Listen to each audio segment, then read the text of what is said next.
Waking Up is Not Enough.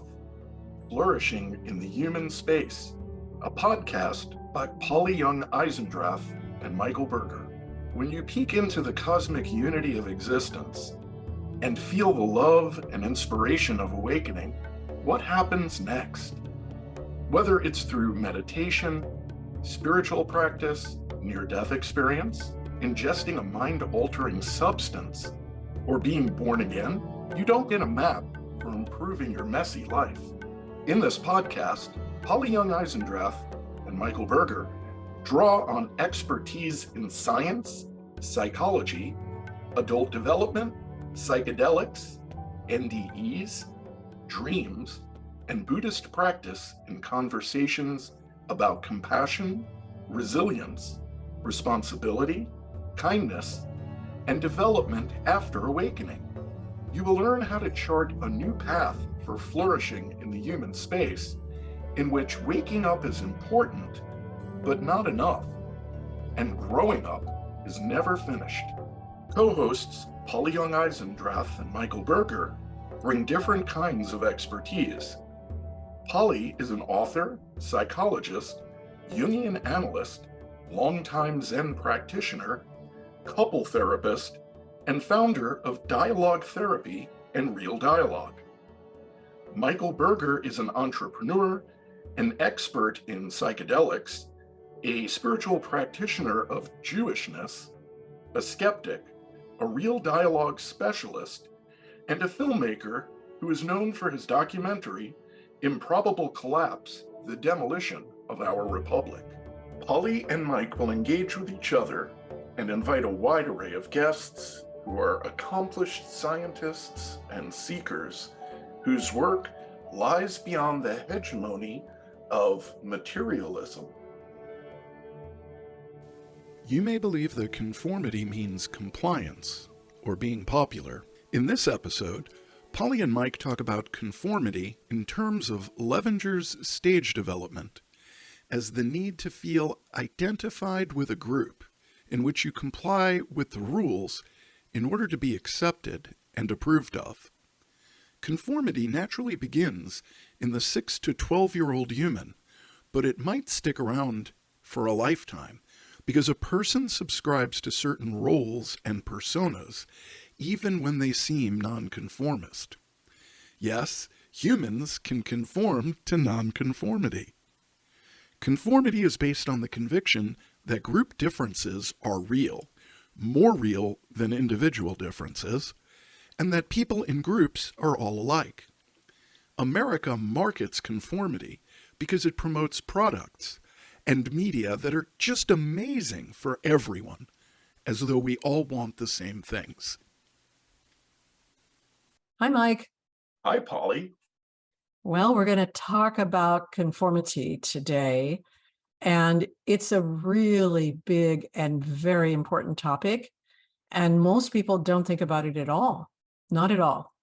You know, the way that it's defined in stage theory is different than most of what people might think about in terms of social conformity or, belonging to a group or being popular or following rules, conforming to authority. None of what we'll be talking about really has to do with that.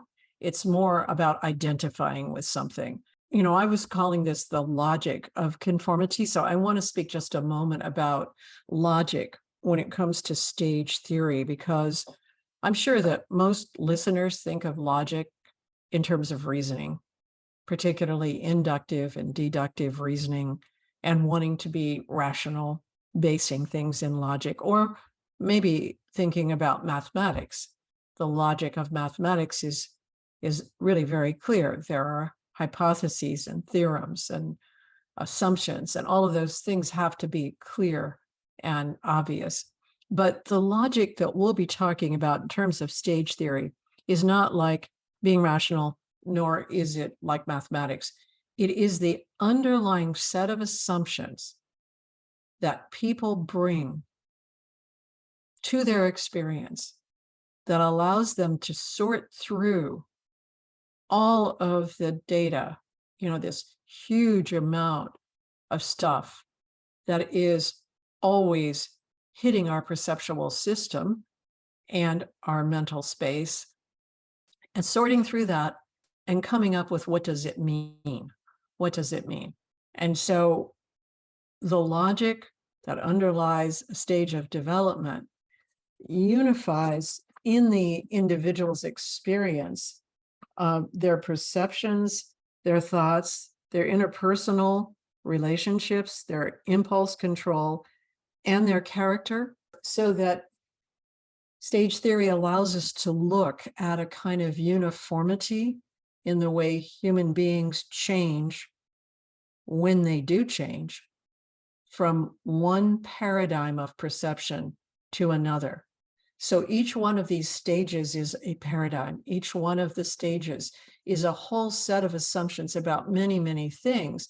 And that's why, as I was reading some of the examples, how people answer the sentence completion test, the answers that we have, range from values and beliefs, like raising a family, to feelings about yourself, what I like about myself, to feelings about identity, I am, to thoughts about problems, like my main problem is.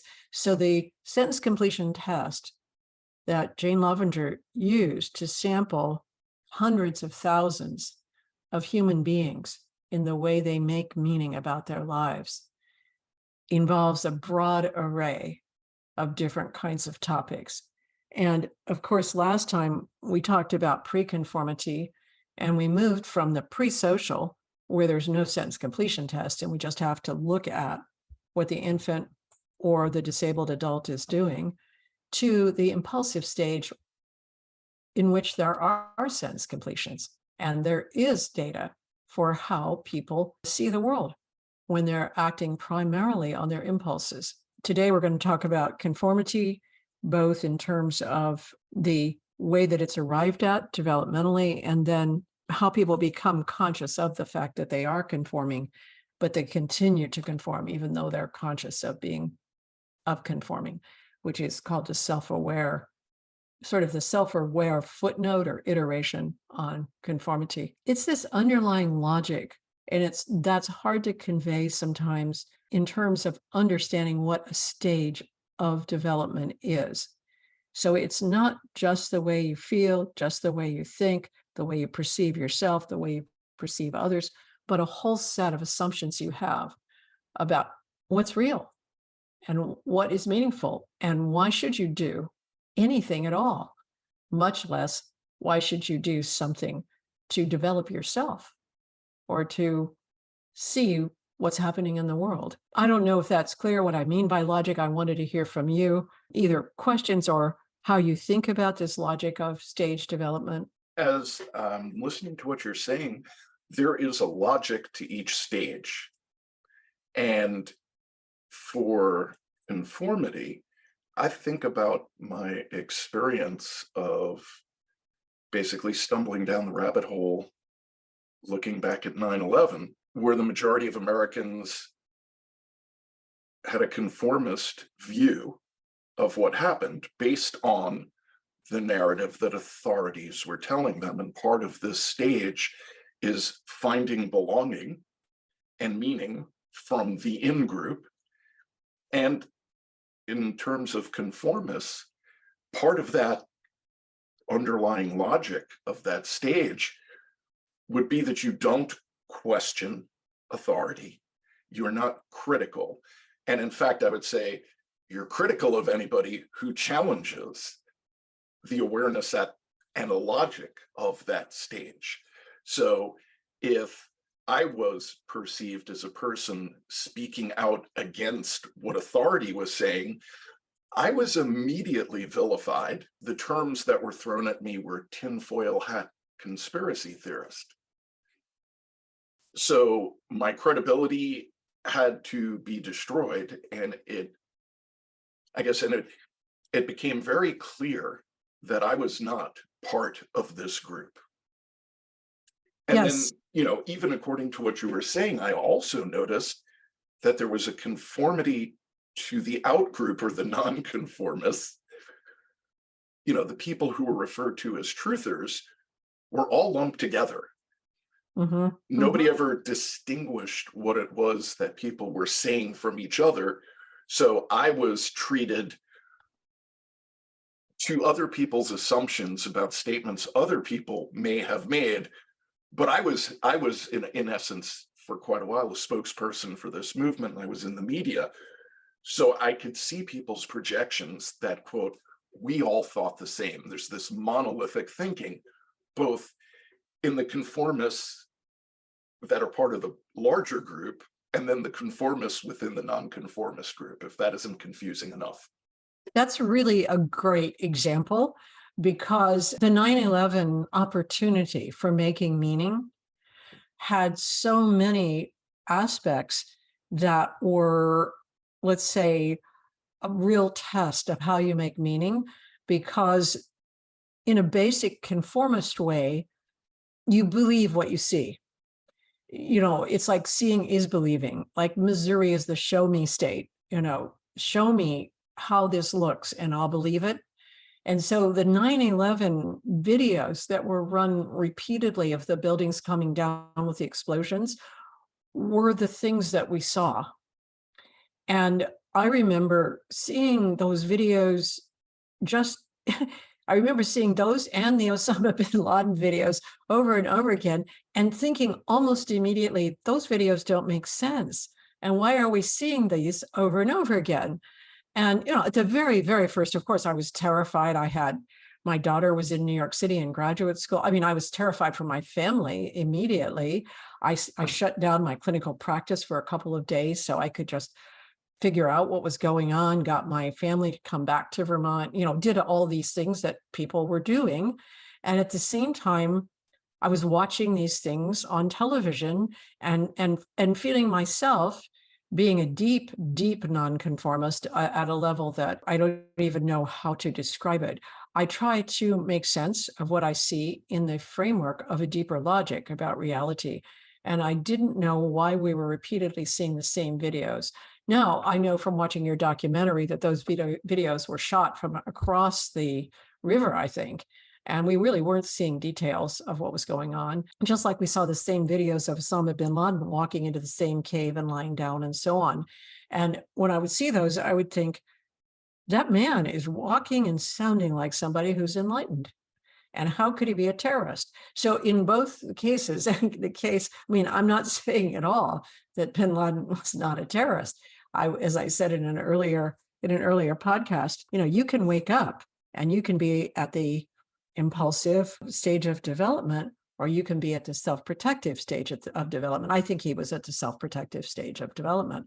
I think he woke up and he found himself in a world that was divided between the infidels and those people who believe, and he felt called to do something about that. So let's talk about conformity. You got stuck in the rabbit hole there on one of the biggest Rorschach tests that has happened nationally, where people saw the same Rorschach again and again and again, but they made very different conclusions about it based, I would say, on their stage of development. It was hard to talk because the thing that was being repeatedly shown us was meant to evoke a certain conclusion, that these planes flew into these buildings, the buildings came down as a result.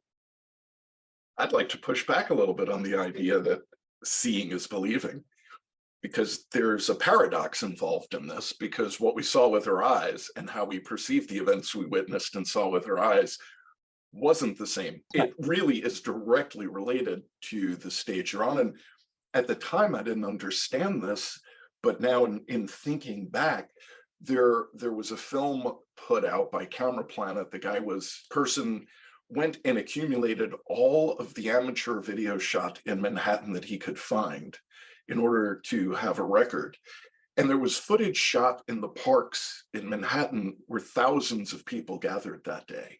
And they were publicly debating how we should respond. And now in thinking back to what I witnessed in their discussions, their public conversations or arguments, how people reacted or responded was very much directly connected to where they are in the stage logic. So for example, the impulsive reaction was, we have to bomb whoever did this. One of the responses was, we should nuke them back to the Stone Age. That was something I heard pretty frequently. Mhm. On the other side, there were people arguing, that we should turn the other cheek, that we don't have to respond with violence, and that maybe we should be more reflective before we react.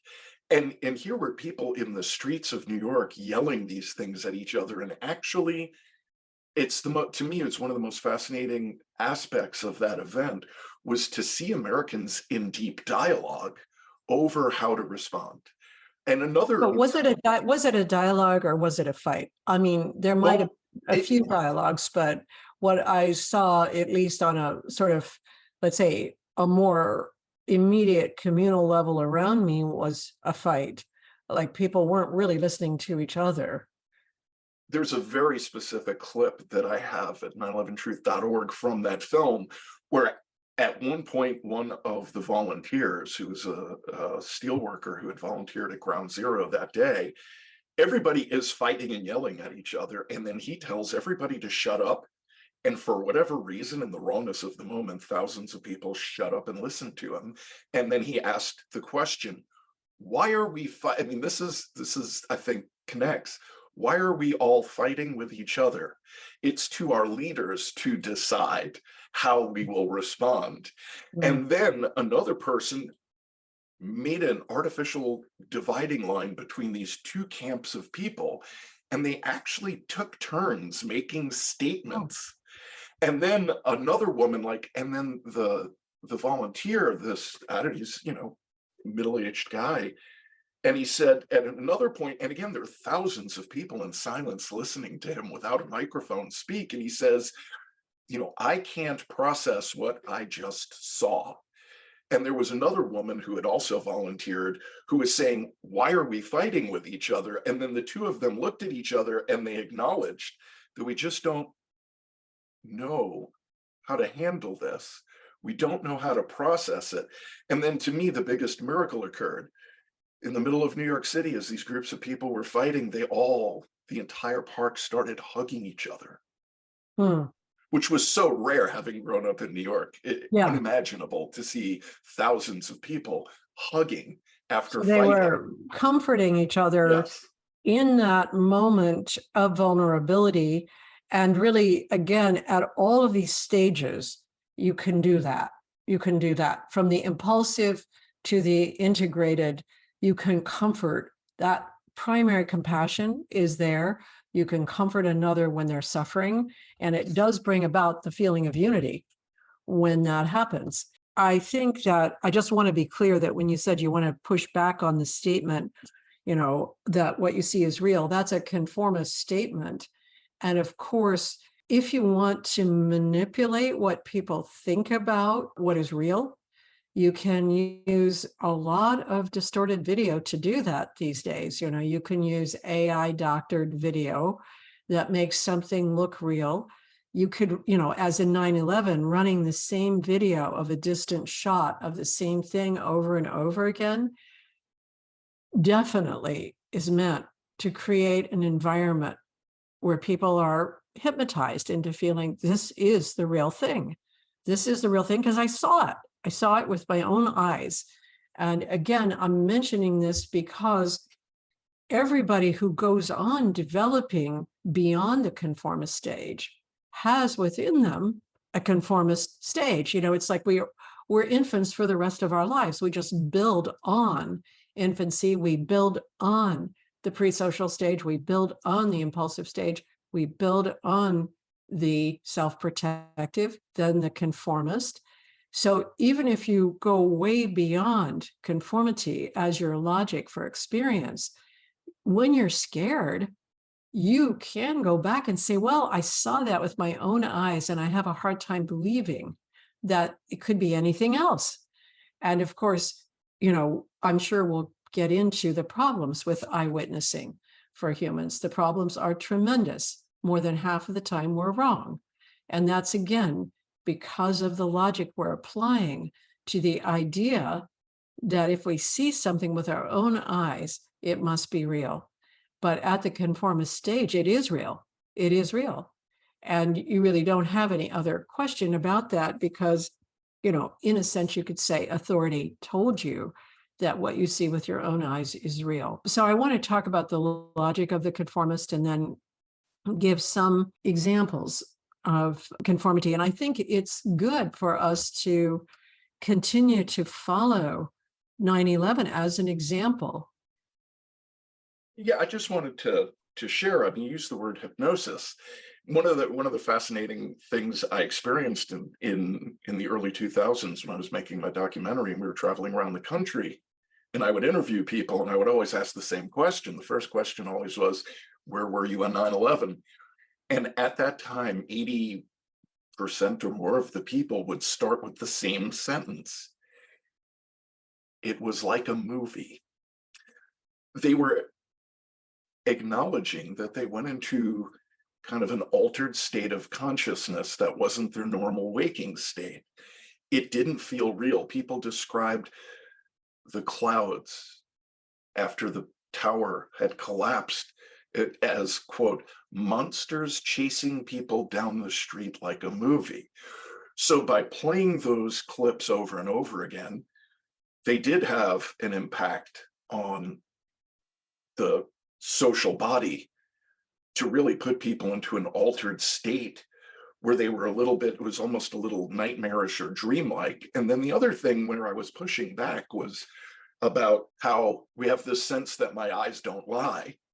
But in order to conform, we can see what we need to see and avoid what's right in front of our eyes. And how I meant it in some senses, I mean, I had many, many conversations with people all over the country when I toured about the film and in the Q&A. I can remember a gentleman who was a lawyer and an architect, and he asked me, he goes, I've seen the collapse of the third building, Building 7, which fell in nearly free fall.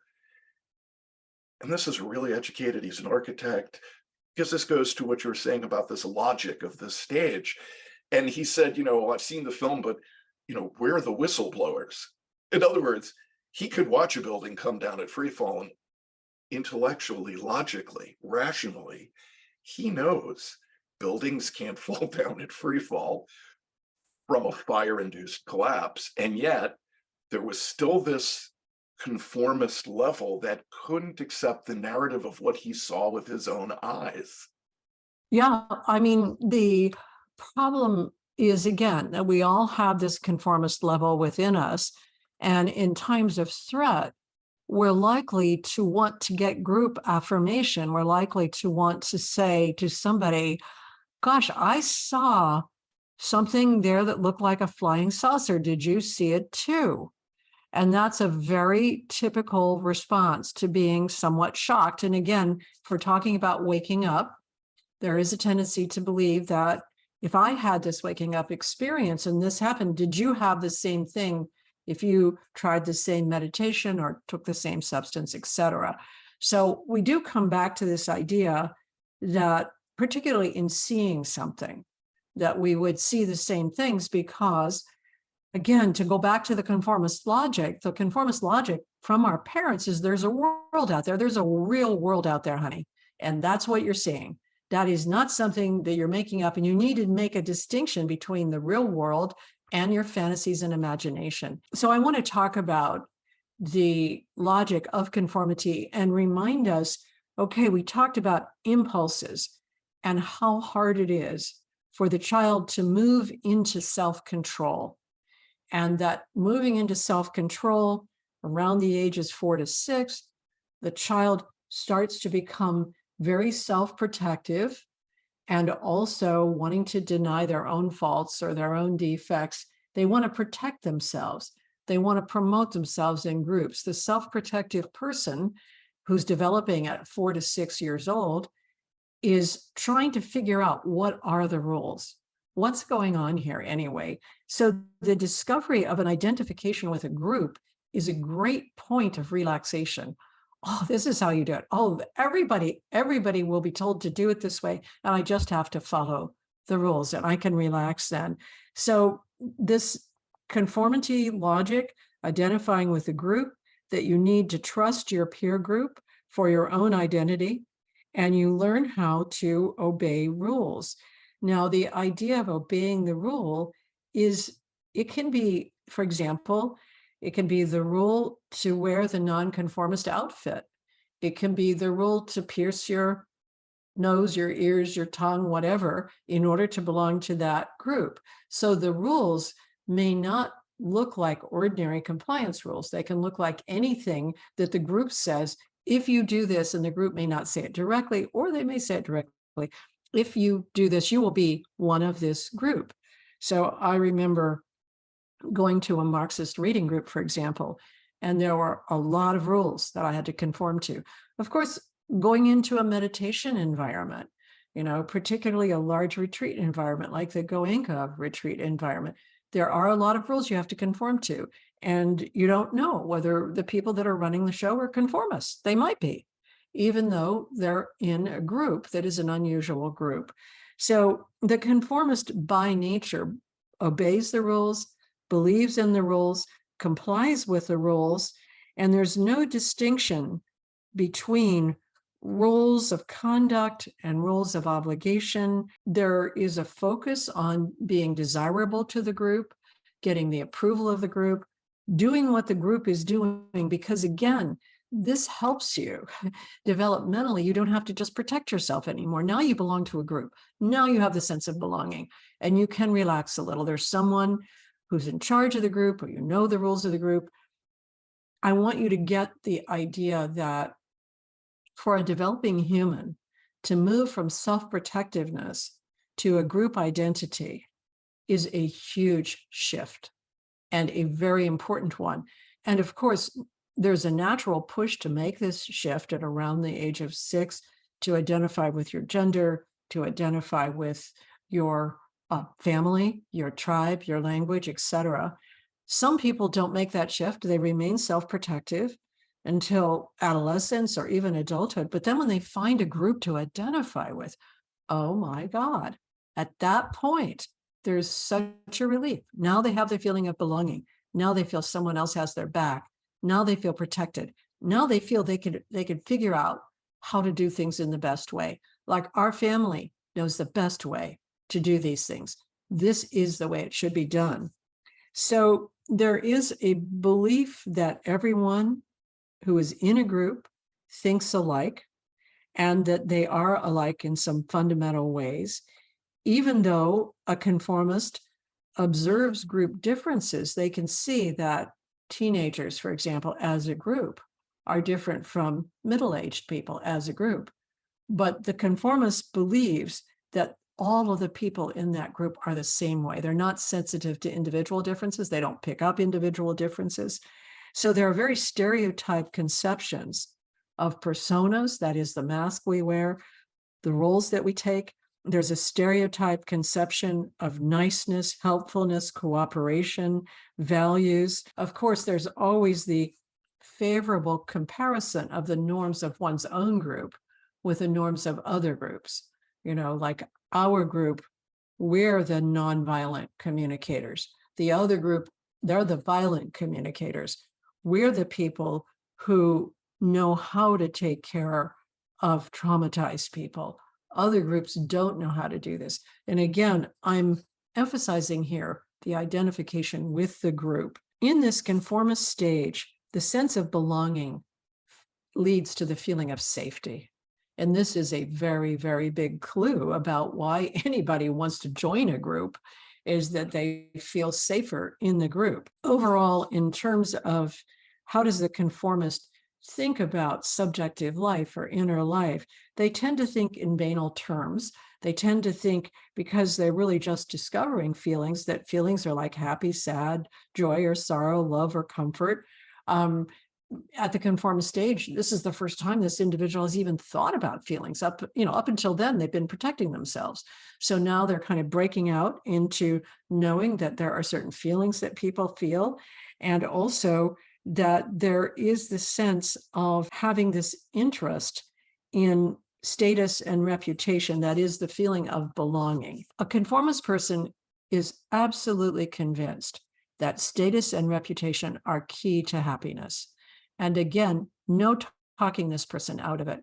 So one reason why Jane Loevinger regarded these stages as logics is that she started to notice that a person who's at a conscientious stage, which is beyond conformity, and we'll talk about it, who might be a conscientious objector to war, could not reason with a person at the conformist stage who believes that you should belong to the group and protect the group, and thinks it's crazy to have these other ideas that you could, for example, belong to a nation and not fight for that nation.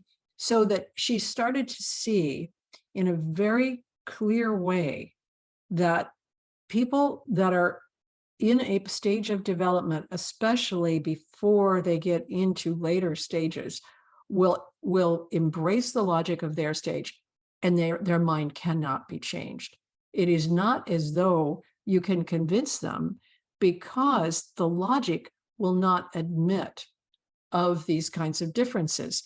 So if you're captured by the logic of conformity, and we'll talk about the slightly self-aware stage where you begin to recognize what conformity is, you cannot be convinced that there are multiple points of view, all of which are really understandable, valuable, valid, that there's a, let's say, pro-Trump point of view that has validity, that has humanity, that believes in reality, versus a pro-Biden point of view that has validity, humanity, and value. And then there's a point of view that doesn't believe in either of those other points of view, that has validity and humanity and value. You cannot convince a conformist of this, and you cannot convince a person who's at the self-aware stage, because they do not reason like that, and they cannot reason. And as the research makes very clear, you cannot skip from one stage to the other without a crisis. You have to go through some ontological shock, some crisis that takes you into your own logic, and you realize your logic is wrong. You realize you've been seeing things through a lens that's distorted, and then you can change your mind. And it's painful. It's painful, especially at the later stages, to make changes, because at the conformist stage, you feel most secure. And it is where most adults are. The sense of belonging is strongest, the feeling of happiness with your belonging, the feeling that you're in the right group and that the wrong groups are the wrong groups. Those feelings are very, very relaxing for humans. You know, it's like the dog, knowing the top dog is there and the group is going to be okay. The dog relaxes and has a good time. The human, if the human says, listen, I belong to the right group, the Seventh-day Adventists or the Goenka meditation group, these folks are the ones who really know the case. I belong to it. They've got my back. I can relax. I can have a good time. I can play, because I don't have to worry now about truth and reality. I know what it is. So again, I want to stress that conformity here is a great find for humans, and it is hard to leave it, because leaving it in a profound way will mean social alienation. You will never find that conformity again in the way that you do when you initially happen onto it, which, you know, really should be in elementary school and right into middle school. You know, that you conform, you feel at ease, you find your chums, you find your friends, your group works, and even you understand that if you're in a gang, that there's another gang, but you're in the right gang, and so you can relax. And that's a time where developmentally it serves you. And then once you get into, middle adolescence, it's not going to serve you as well anymore. There, you're going to have to move into some self-questioning and some self-awareness.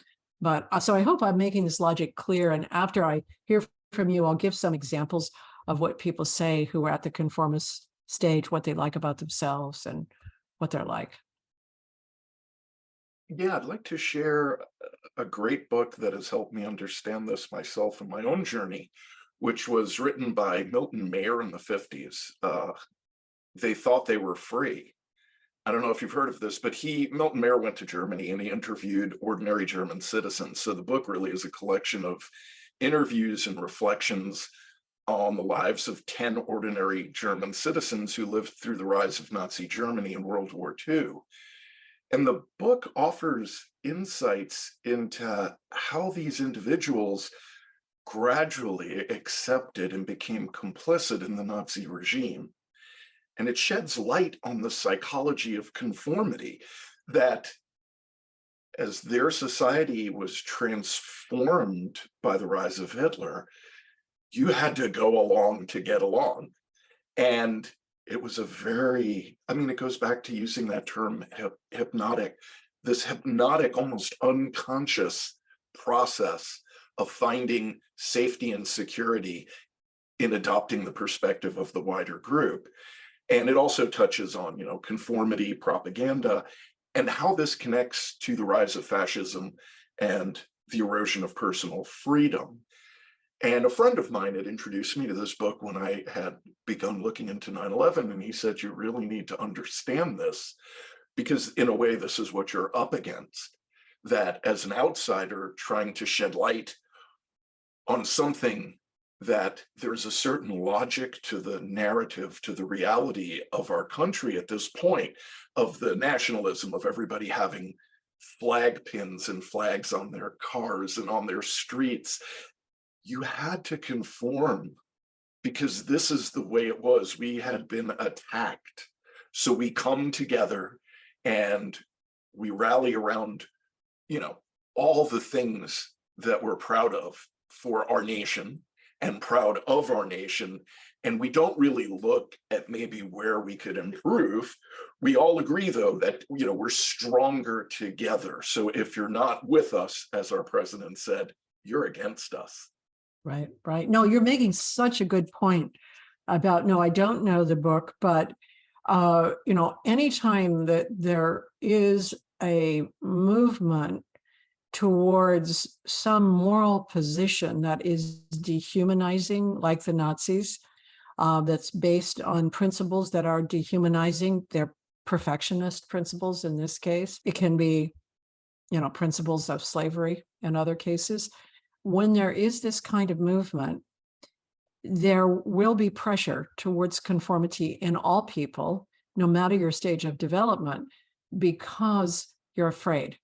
And again, that sense of emotional threat or physical threat will tend to promote lower stages of development in any individual.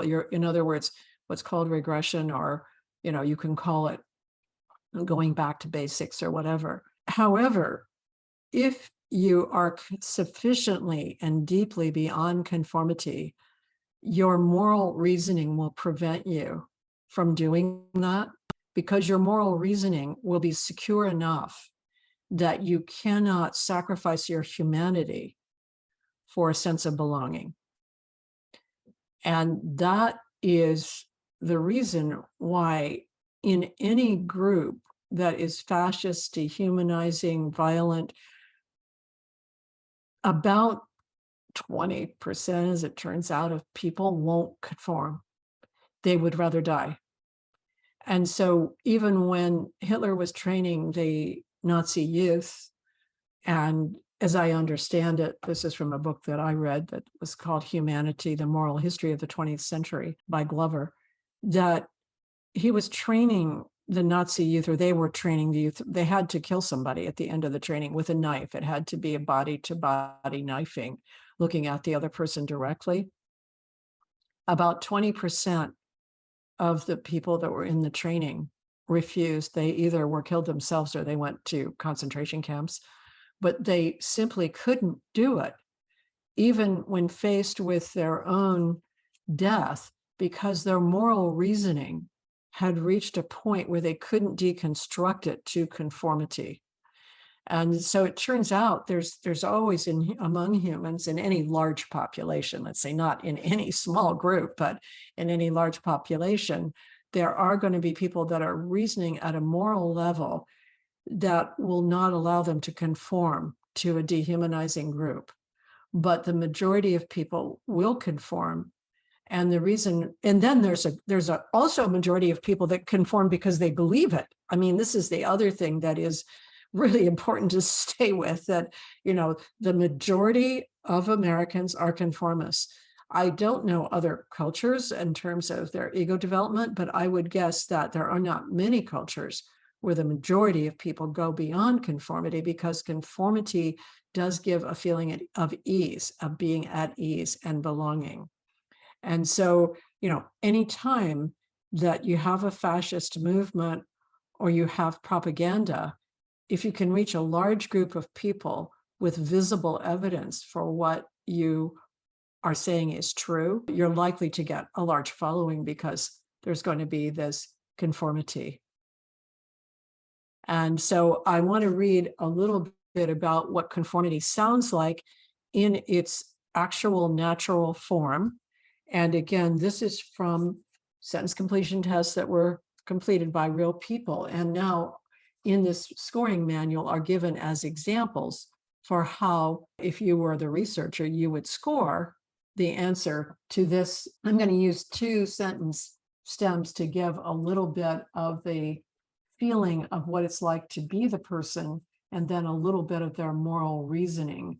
So the first one is what I like about myself. So that's the stem, what I like about myself. Just to give you the contrast, at the self-protective level, I'll read a couple and then I'll go to the conformist level. So at the self-protective level, what I like about myself, all of me, everything. What I like about myself, my sweet disposition, I am so lovable, my charming personality, I am good at times and I am short. What I like about myself, that people say that I'm very nice. So I want to give you the feeling that what I like about myself at the self-protective level, there are exaggerated virtues, sometimes stated, somewhat sarcastically, my sweet disposition, but also there's a tendency to deny faults, to exaggerate the virtues of oneself, and also to find what one disavows displaced into others. In other words, I'm nice, but they're mean. I'm modest, but they're always bragging and arrogant and so on. So again, we're going to say that conformity gives you a possibility now of feeling at ease in a group of people. They've got your back. You can be like them. You identify like them. So here are some answers to what I like about myself from the position of conformity, or the stage of conformity. And again, at this stage, people believe in kind of banal states of mind. They believe in a sense of humor. They believe that people are like each other. There's a kind of practicality. There's also efficiency as a value, that having family and friends is important. An appreciation of family and friends is important. So what I like about myself is that I'm pleasing. Now, under this category, I laugh a lot. I'm happy. I am gentle. And sometimes my personality is friendly. Social virtues. I'm a true friend. I'm fair to everyone. I'm considerate. I help others. I like my desire to please people, that I try not to be unkind to people. And then, that I enjoy things. I like having fun. I like doing everything, that I have fun almost everywhere I go. Calmness, that I never get too mad. What I like about myself is that I don't panic easily. I'm trying to overcome my quick temper. That's what I like about myself. And I like about myself my patience, that traits that are involving level-headedness, practicality, efficiency. What I like about myself, my ability to use good common sense, that I am firm, my sense of responsibility. I have an organized mind, my ambition to get ahead. What I like about myself in terms of specific effective actions. I wash clothes good. I have manners at the table. The way I act when I meet new people, the way I sleep so soundly. I make good grades. And that I like about myself, I don't talk about myself. Also, then this idea of family and friends. I like having a home. I'm married to a nice person. What I like about myself is I've got a twin brother. And then things like I'm healthy, I'm normal, I'm old-fashioned. And then even statements about, but not elaborated, independence, like I'm an individual and I'm somewhat independent. And even a statement that I am what I am. Now, these statements about what I like about myself, you can see that there's a beginning discovery that I am an individual, but it doesn't go very far. And I do remember my own daughter at the age of 7 giggling in the back seat of the car. And when I asked her what she was giggling about, she said, "I'm me." She was just feeling for the first time that she was an identity, that she was me, and that she was herself. And of course, she was very much interested in her girlfriends at that time, her little group of chums. They dressed alike, they had the same dolls, they hung out together and ate the same things and did the same practices and dances and so on. And again, that starts to change typically around the age of 12 to 14, when you start to develop your sense of your self-awareness, that you're an individual who's different from the group. But up until then, and really in a strong sense of conformity, the sense of being in the group is your pleasure. This is your pleasure in life, and this is the reason why you feel good.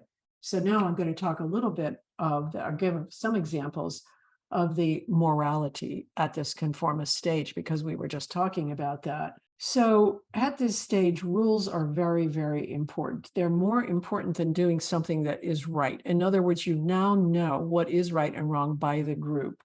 And so there's this kind of sense that you need to obey the rules, that authority will tell you what the rules are. The rules are absolute, and they are by external standards. And at the same time, you might cheat or lie because you understand the rules, and you might be bound by your honor rather than by your virtue or your sense of responsibility. So a culture, for example, that is very much bound to the dictates of honor, so the groups conform to honor rather than to responsibility. A group where you need to save face, or a culture where you need to save face for your family, you will then lie, but you will have that sense that that's okay to do that because you're conforming to the need of the group to save face. So not all rules are followed in exactly the same way. So I just want to read a few of the answers to this stem. My conscience bothers me if. So these are conformist answers. My conscience bothers me if I lie or cheat, if I lie to my husband, if I tell a story, if I'm untruthful about something, if I cheat on tests, if I am not honest. My conscience bothers me if I do something I shouldn't do. I do something I'm not supposed to. If I mistreat something, if I do something mean, if I mistreat someone, or if I do something mean. My conscience bothers me if I say something mean to someone, if I'm cruel to others, if I do something to someone else, if I treat someone badly, if I harm someone, if I talk too much, if I say something I shouldn't, if I do or say the wrong thing. I want to say that, in a conformist stage of development, the idea of talking too much is a big deal, and interrupting other people as well. There is, I think, a very strong, I feel, group principle in the northeastern part of the US, a kind of Yankee principle of non-interrupting. What I find in couples is if someone grew up in a family where there was a very strong conformity to the idea that you don't interrupt when someone is talking, because that's a sign of respect for the other person. And then the other partner in the couple grew up in a Mediterranean family, an Italian family, maybe a Jewish family, or maybe a family that came from Brooklyn, New York, or, a family where interrupting shows your enthusiasm. And it's fine to interrupt because you're enthusiastic, you're jumping in an interrupting kind of family. The idea is everybody can speak for themselves. So why would anybody just pause and not interrupt? When you have something to say, just get in there. So either of these, the non-interrupting conforming family or the interrupting conforming family, can set up a rule in the minds of even an adult who's gone beyond conformity. And that rule can indicate that the partner's habit indicates arrogance or narcissism, that they interrupt, or that they don't jump in when they need to because they're expecting someone else to create space for them. And it's just interesting to me that the way we speak in groups gets highly organized in our families, and there's like conformity to either talking at the wrong times or saying too much. And so my conscience bothers me if I do or say the wrong thing, I talk too much, I have a fight with my husband, I nag my husband, I argue with my mother. My conscience bothers me if I spank my baby too hard, if I spank my son, if I scream at the kids too much. My conscience bothers me if I miss my classes, if I forget to brush my teeth, if I don't cook. My conscience bothers me if I disobey, if I commit a sin, if I speed too much, if I drink too much, if I break God's will. My conscience bothers me if I don't pay my bills, I owe money, I buy anything for myself. And my conscience bothers me if I think about bad things, if I am troubled about something, if I worry about something, if I worry about something I really want to do. And it bothers me if I make a foolish decision, if I make a wrong decision, if I act foolish. It bothers me if my children misbehave, if my son acts up at school, if my kids are out late, and my conscience bothers me if I don't help people. So you can see the conformity woven in to the moral position. Some of these positions sound perfectly fine, but if they are a group identity, then that means that they identify another group having a different position. So, if my conscience bothers me if I don't pay my bills, then I believe there's another group that just doesn't pay their bills and that I have to pay for what they don't pay for. And so, no, I don't want to pay bigger taxes for other people who don't pay their taxes.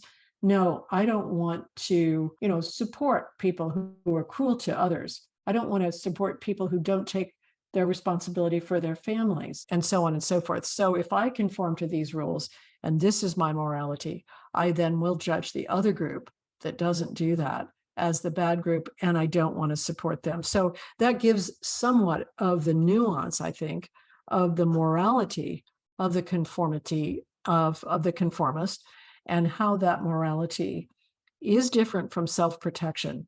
Because, at the self-protective level, I do steal if I have to. I don't have a conscience. My conscience never bothers me. I just never let my conscience bother me. Sometimes I lie to others. I happen to lie about something, and my conscience bothers me if I can't get my own way, if I do something that I'm found out to be wrong, or if I do something stupid. So at that self-protective level, there's very much a sense of I'm not conforming. At the conformist level, I'm going to follow the rules. I'm a good person, but there's this other group that doesn't do that. I hear this complex, as you're outlining this, I hear this complex interplay between how my self-concept develops, how I identify with a group, and my desire or need to be accepted in the group. Yeah. And also how the group affiliations shape my self-concept and my interactions, and how societal messages influence the formation of my identity. I also see in what you were saying too, in some of the examples, there's a connection between conformity and a consumer culture that underscores how societal pressure encourages people to adhere to certain lifestyles and preferences and even product choices. I'm this kind of a person. And how conformity is perpetuated through marketing, that if you are using any kind of media, that you're constantly being bombarded by these marketing methods and strategies that put you in this conformist box. That is the underlying fundamental assumption. And also now more than ever at any time, are advertisers able to shape the self-concepts of infants and young children who are handed devices now at earlier and earlier ages, where as they're developing, their development is being shaped by these marketing messages. Right. And so all of the social media, they're all encouraged towards conformity, because there's the idea that there's a group to belong to that, again, will have your back, will tell you how to think, you'll have a shared identity. And once you belong to that group, you're going to be okay. And I see a lot of media. I don't use a lot of social media, but I see the media that I use, even the more, let's say, refined journalism that I do appreciate, like Substack or Consortium News. Those are the two that I often look at. They also use stereotypes, and a lot of media use stereotypes like conspiracy theory or the normies or postmodernists, the conspiracy theorists, the Trumpists, neoliberals. A personal favorite is breeders. What is it? Breeders, for people who reproduce, stated by people who have chosen not to have children. I see. Okay. So I didn't know that one. But a lot of these stereotypes are assuming that there is an in group and that the other group is different. And so again, if, for example, let's look at the 9/11 issue, that, over time, I came to learn a lot about what was and was not physically possible from an airplane flying into a building. Now, not that I was ever interested in that. I was not. I was only interested in it because of what I saw in the videos of 9/11, that I couldn't understand how a whole building could collapse if an airplane went into one part of it. And as I learned and developed and questioned and read about things, I found that a lot of my friends were saying, oh, you're falling into conspiracy theory. Now you're being infected by conspiracy theory. And I would say, I don't think I'm infected. I'm trying to understand what I saw that didn't really stand up to reality testing. And that's all I'm interested in. I'm really not interested in, I don't even know why it happened. I'm not even looking to find out why did this happen. I'm looking to find out what actually happened. But the critique that I was being infected by some kind of collective consciousness that I then would not, necessarily incorporate into my thinking was impossible to fight, because I know how I take hypotheses, how I entertain things. I know what my standards are for what's true and what's not true. They're very complex. I wasn't going to explain all that to every friend who says you're falling into conspiracy theory. And so all I could say would be, thanks for the feedback. I disagree with you. And increasingly, some of my friends dropped away. And it was that way with a lot of the issues that came after 9/11 as well. And I won't even go into all of those, ending up with vaccine mandates and so on. There was no way I was allowed to think for myself. There was this application of conformist thinking to my thinking, which is not conformist. Yeah, exactly. I just want to share for a moment, if I might, since you went back to 9/11. I had outlined a few of the points from Mayer's book, and I was thinking about how I had experienced the same thing. So I just wanted, if you would indulge me, to share with our listeners some of these points. And if you're listening, just ask yourself if you felt any of this or witnessed any of this in relation to what happened with COVID, in relation to what happened on 9/11, maybe in relation to some of our foreign policy adventures in the last quarter century. So one of the really interesting parallels I saw was this acceptance, a gradual acceptance of authoritarianism. Like in the book, it illustrates how ordinary citizens initially believed they were free and independent, and gradually they accepted an incremental erosion of civil liberties and personal freedoms under the Nazi regime.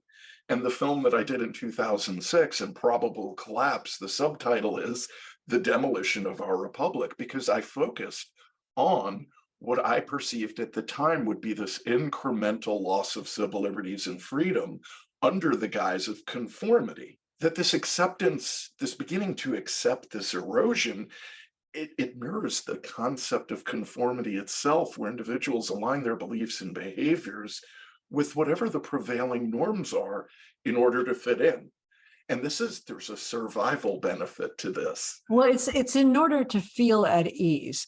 I want to really emphasize that, because sometimes this survival benefit is not obvious. In other words, you may be joining a group that, makes you pierce everything, for example, and so it doesn't look like that's going to make better survival.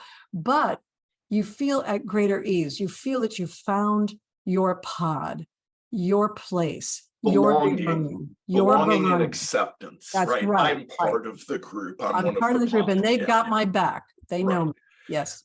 And another along that line, dealing with social pressure and group dynamics. So in the book, many of the people spoke about this pressure to conform to the prevailing political ideology and the fear of being ostracized or punished for expressing any kind of dissent. And I mean, I felt this very intensely, especially when I was on national television or doing radio interviews, especially, and honestly, it didn't matter what side of the political spectrum the interviewer was on. I was an outcast for even suggesting any of the things or even raising the questions. So this pressure to conform reflects the influence of group dynamics on our individual behavior, and as people seek acceptance and approval from their social circles. Another parallel that I saw was normalization of propaganda. How propaganda, I mean, this to me highlights just how unaware I might be of how limited my access is to information. And it's only grown more so, in my opinion, with social media and with search being controlled by one major company.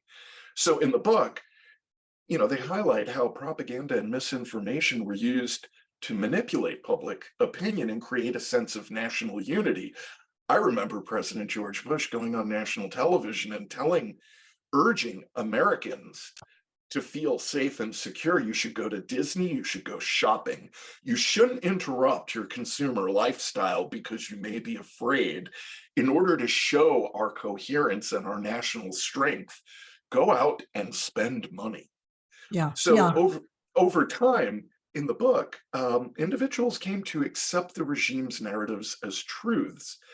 And it just illustrated to me the power of conformity and how we accept information that aligns with a group's identity. Because So, the group, again, I'll just say that, it's easier, I think, if you believe that your group, let's say, if you're an educated person, if you believe that your group is not a conformist group, it is easier for you to be convinced of your own conformity. That's why, for example, I was surrounded by people from 9/11 on who were my friends who felt I was falling into conspiracy theory because I would, be interested in the things you were interested in about 9/11, or I'd look at information about, even once we got into this sort of terrorism stuff where we had to take off our shoes at the airport. And I thought, well, there was one shoe bomb. Why are we all taking off our shoes all the time? Like, why do we have to conform to that? But raising that question would make my friends anxious because they felt I was becoming then one of these conspiracy theorists. And then, it's only a short distance to people saying, did you vote for Trump? I mean, which is the right. absolutely absurd idea. I mean, I would never, under any circumstances, have even wanted him to run for president. But none of these things were related in my mind. That the shoe bomb thing was not related to anything having to do with even George Bush.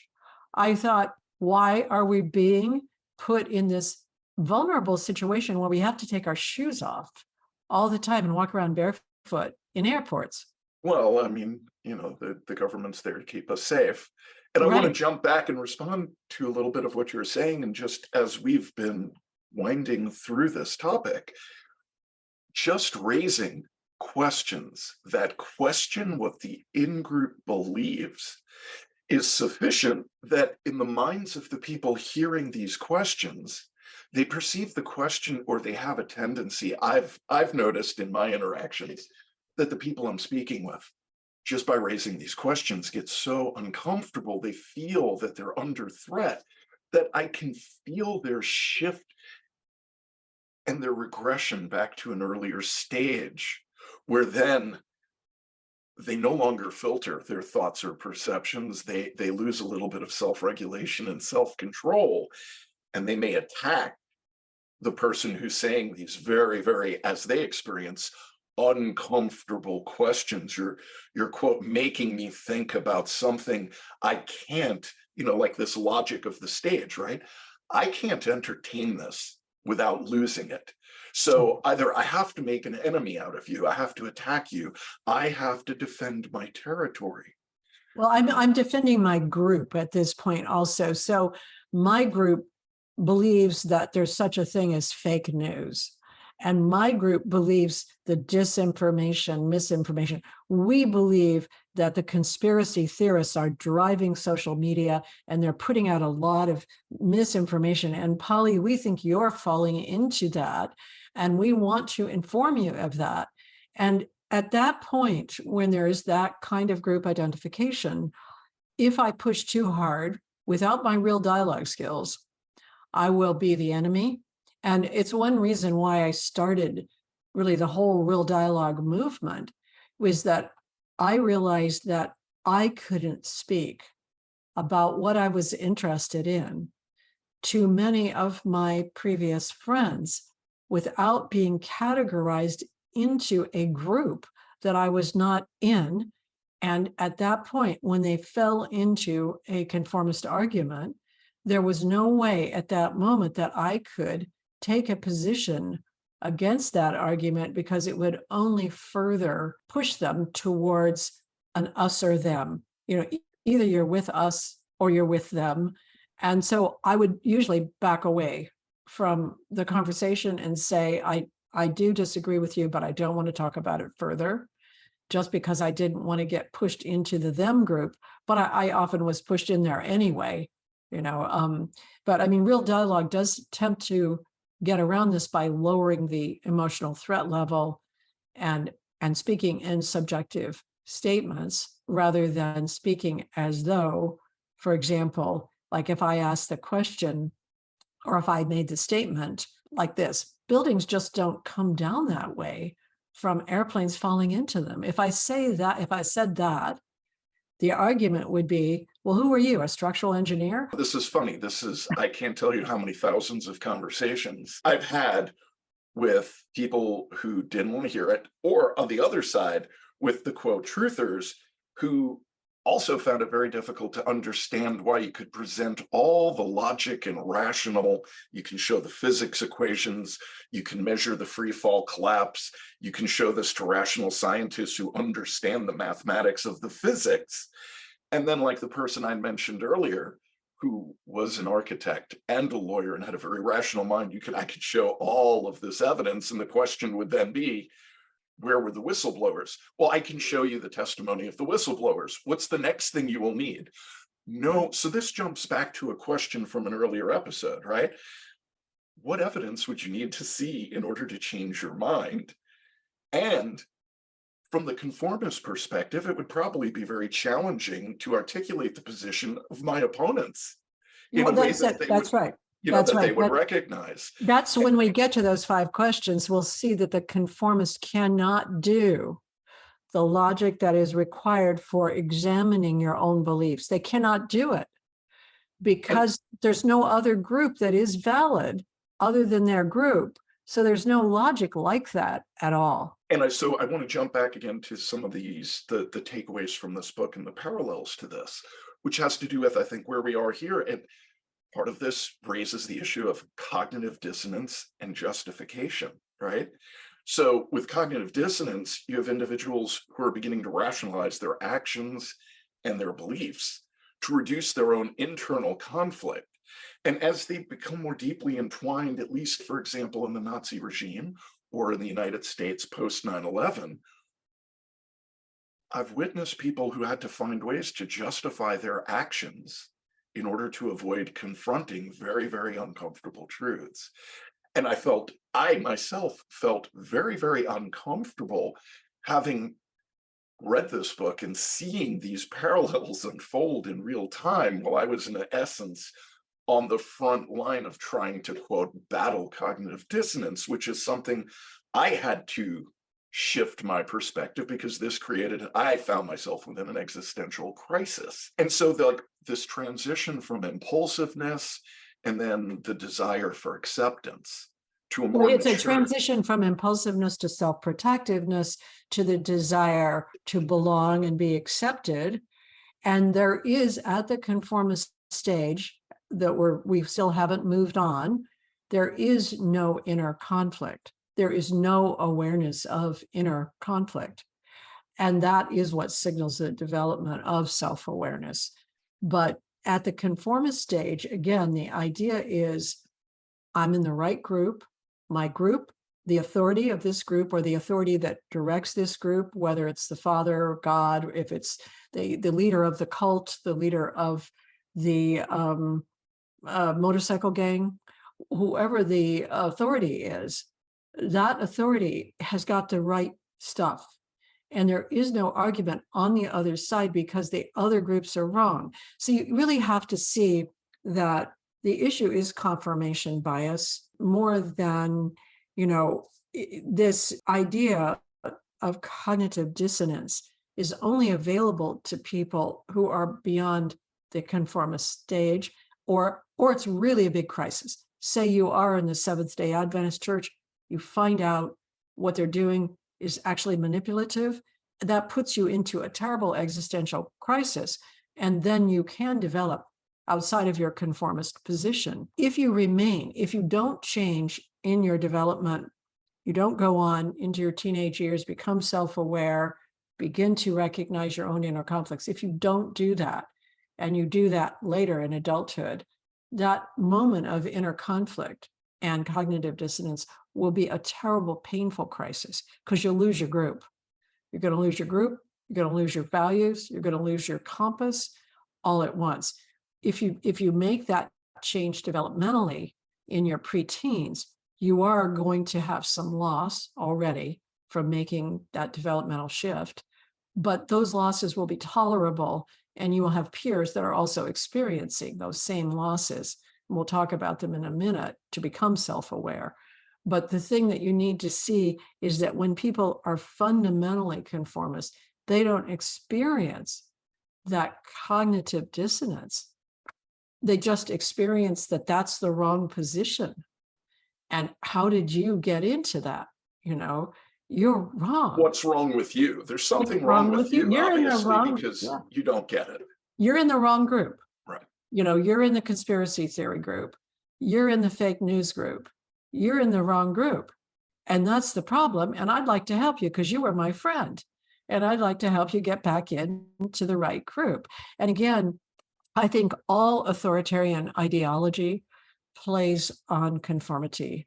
And of course, Jane was studying the authoritarian personality that was what she was doing when she was in graduate school. And it was from that study that she began to believe that the true authoritarian personality was banal, that it was a conformist. It was not a vicious, awful, violent person or a person who wants power over others.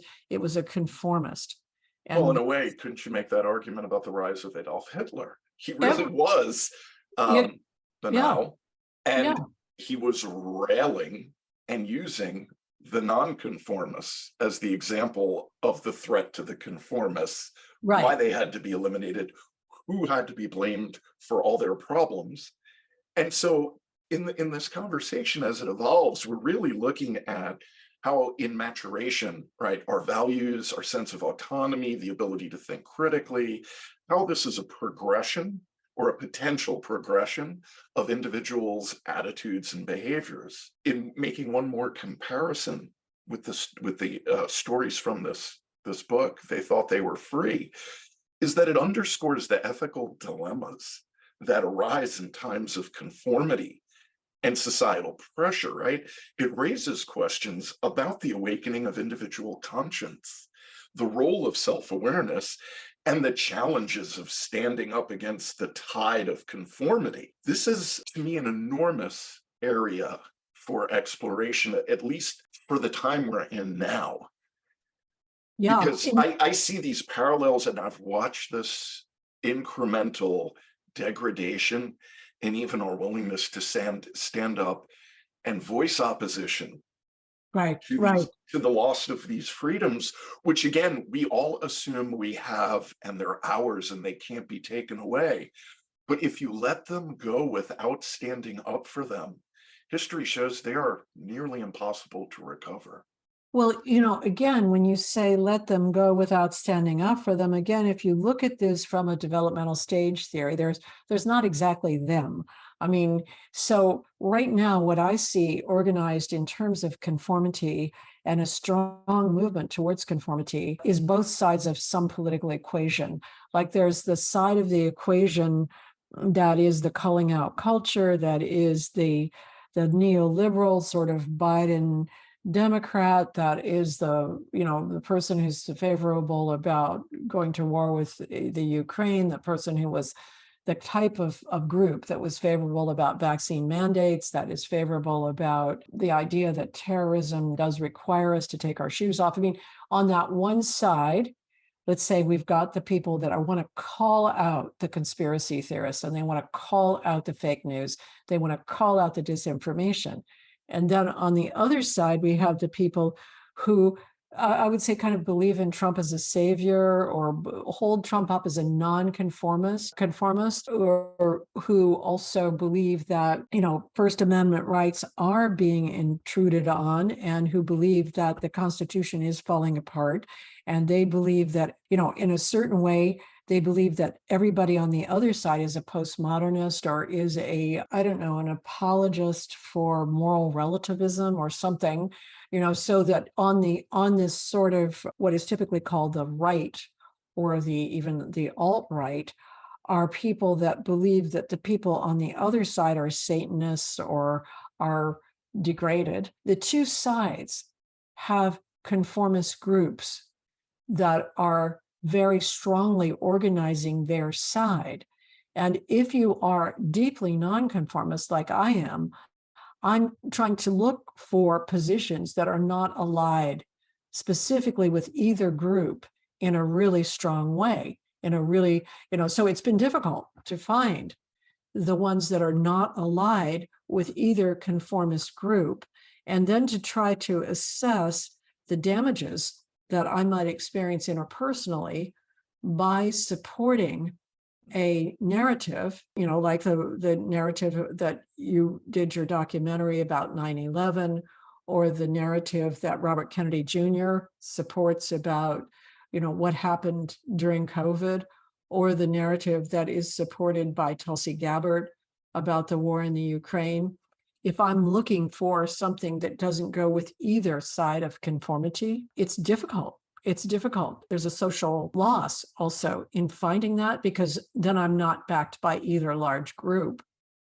And furthermore, at the logic of this level or stage, there's going to be a push by the in-group to deplatform you, to silence you, because there's little ability or tolerance to even listen to what the opposition is saying. It can't be heard. So because it's wrong, because, again, from the conformist point of view, if you're not in my group, you're in the bad group.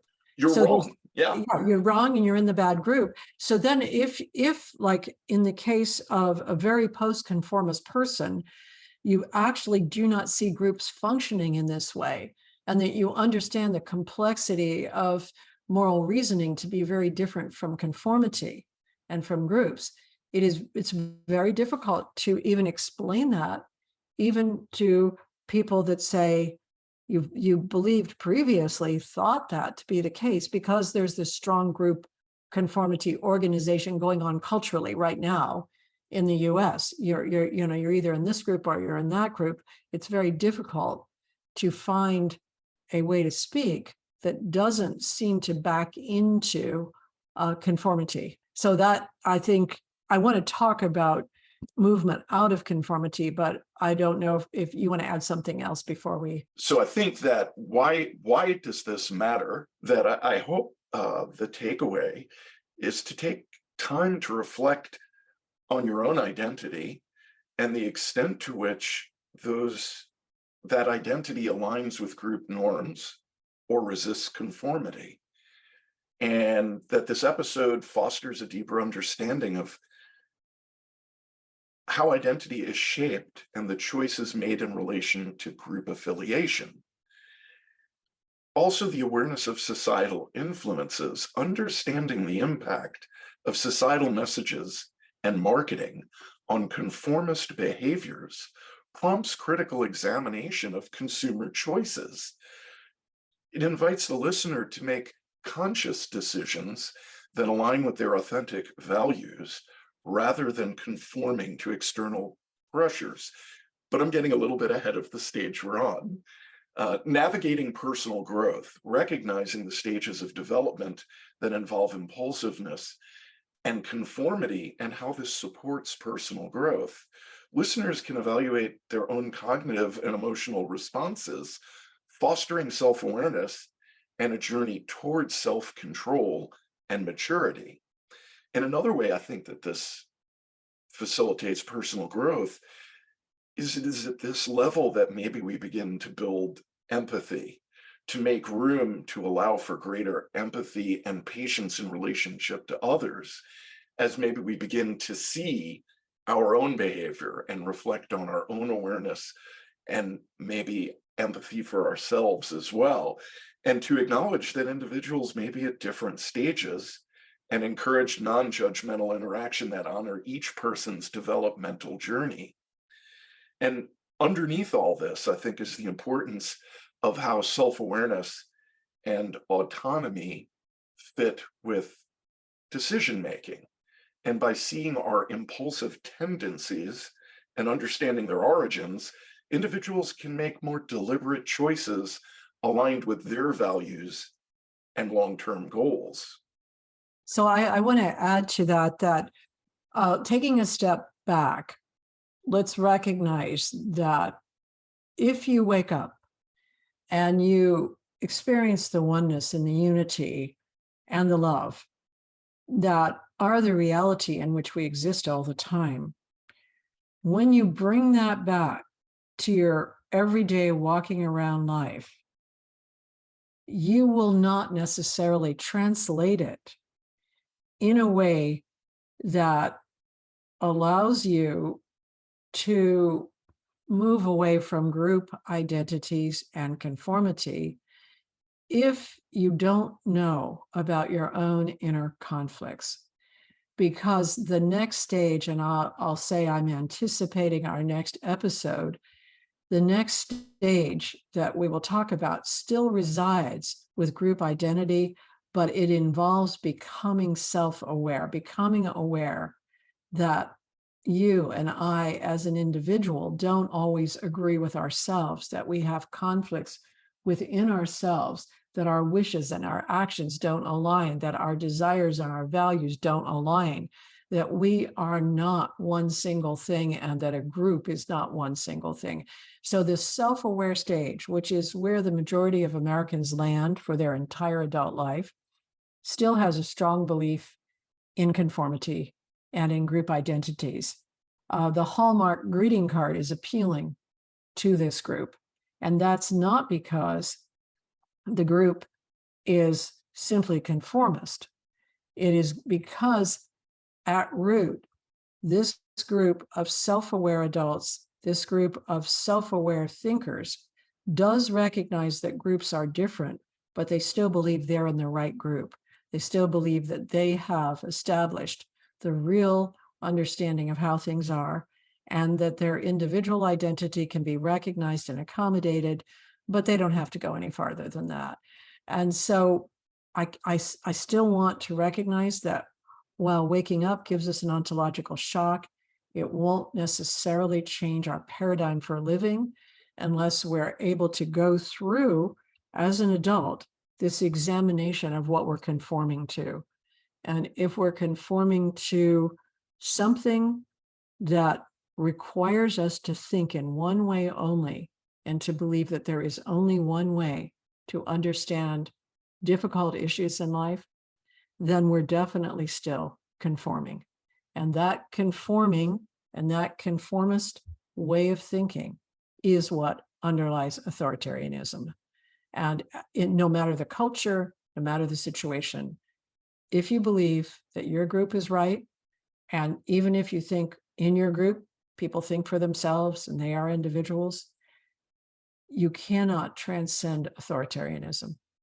And so that's the thing that I want to make clear in these conversations about conformity, and also that waking up won't let you break through that.